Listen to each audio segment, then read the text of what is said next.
महाराष्ट्र शासनाने यावर्षी 4 कोटी वृक्ष लागवड करण्याचा निश्चय केलेला आहे।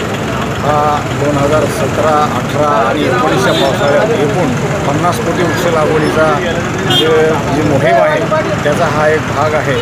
आणि यामध्ये धुळे जिल्ह्यामध्ये 8,02,000 वृक्ष लागवडीचं उद्दिष्ट आहे आणि ते आपण सर्व विभाग, शासकीय विभाग मिळून त्यांच्या सहकार्याने, जनतेच्या सहकार्याने आपण ते यशस्वीरित्या पार पाडत आहोत।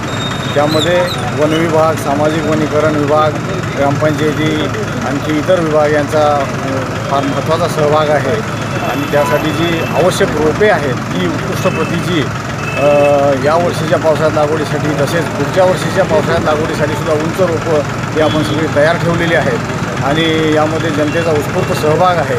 त्यात आणखी वाढ व्हावी, त्यामध्ये सक्रिय सहभाग राहावा। केवळ लागवडच नव्हे तर रोपांचे संरक्षण, संवर्धन या गोष्टी लोकांनी सक्रिय सहभागाने पार पाडाव्यात। यासाठी माननीय मंत्री महोदयांनी चांदा ते बांधा याला प्रसिद्धी देण्यासाठी चित्ररथ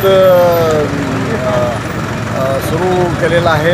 त्यांना शुभेच्छा दिलेल्या आहेत 1 मे 2017 रोजी चंद्रपूरहून।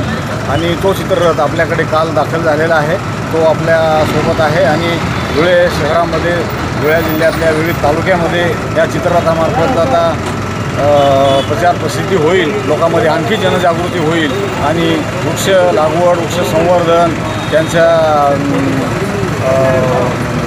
संरक्षणाचे किती महत्त्व आहे याबाबत जनजागृती करण्याचं काम सुरू आहे।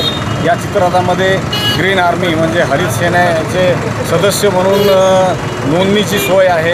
आणि त्यामध्ये आत्तापर्यंत धुळे जिल्ह्यामध्ये 30,000पेक्षा जास्त सदस्यांची नोंदणी झालेली आहे। या चित्ररथाच्या माध्यमातून आणखी ती नोंदणी होणार आहे।